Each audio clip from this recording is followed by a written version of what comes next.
Today we are talking about a topic that is emotional, powerful, and controversial: assisted dying. Recently, the UK House of Commons passed a historic bill that legalizes assisted dying for terminally ill adults. This decision has sparked debates around life, death, dignity, and morality. But what exactly is assisted dying? Why is it such a big deal? And what does it mean for countries like India? Let's break it down, simply and clearly.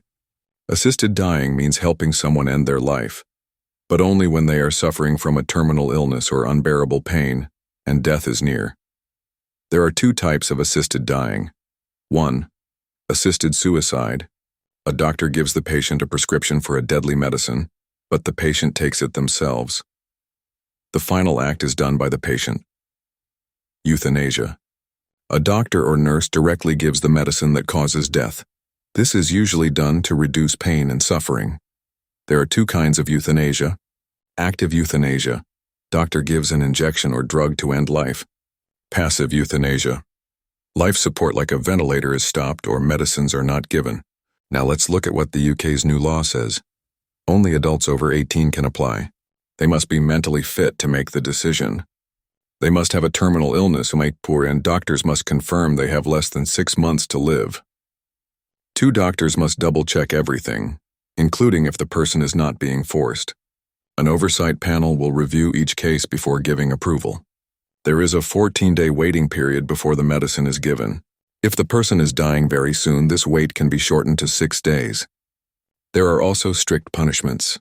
If someone gives the drug illegally, they could face life imprisonment. If someone forces or pressures a person to die, they can get 14 years in prison. What about India? In India, active euthanasia, where someone is given a drug to die, is not allowed. It is treated like culpable homicide, which means a serious crime under the Bharatiya Nyaya Sanhita, 2023. But India allows passive euthanasia in very rare cases. Let's understand how this happened.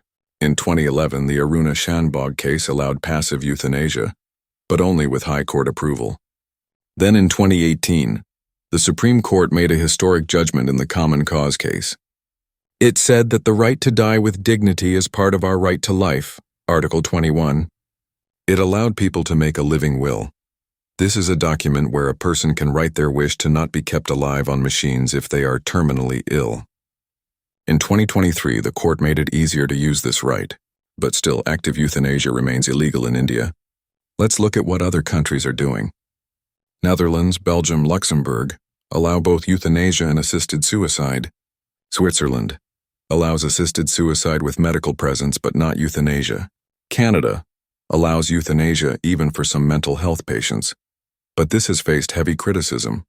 USA, it depends on the state. Washington, Oregon, and Montana allow it. France, their parliament recently approved a similar law. Pros and cons. Let's now explore the arguments for and against assisted dying. Why some people support it. 1. Right to die with dignity. People should be free to choose how they die. 2. Relief from pain. It ends unbearable suffering. 3. Respects personal choice and it's your body, your decision. 4. Avoids living like a machine.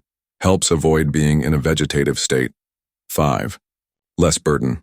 It can reduce stress on families and hospitals. Why others oppose it. 1. Sanctity of life. Life is precious and should not be ended deliberately. 2. Risk of abuse. The elderly or poor might be forced into it. 3. Against medical ethics, doctors take an oath to save lives. 4. Better palliative care exists. Pain can be managed without ending life. 5.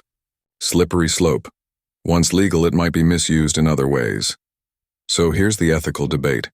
Should your personal freedom be more important than the belief that all life is sacred?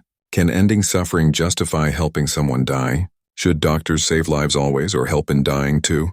Can palliative care remove the need for euthanasia? So what should be the way forward? In India, we need an open and honest discussion on assisted dying. We should improve palliative care, so people don't choose death because they have no other option. And most importantly, we must build strong legal and medical safeguards to avoid any misuse. Assisted dying is not just a legal issue. It's about humanity, suffering, and choice. Tell us what you think in the comments. Should assisted dying be allowed, or is it too risky? Don't forget to like, share, and subscribe for more such deep dives.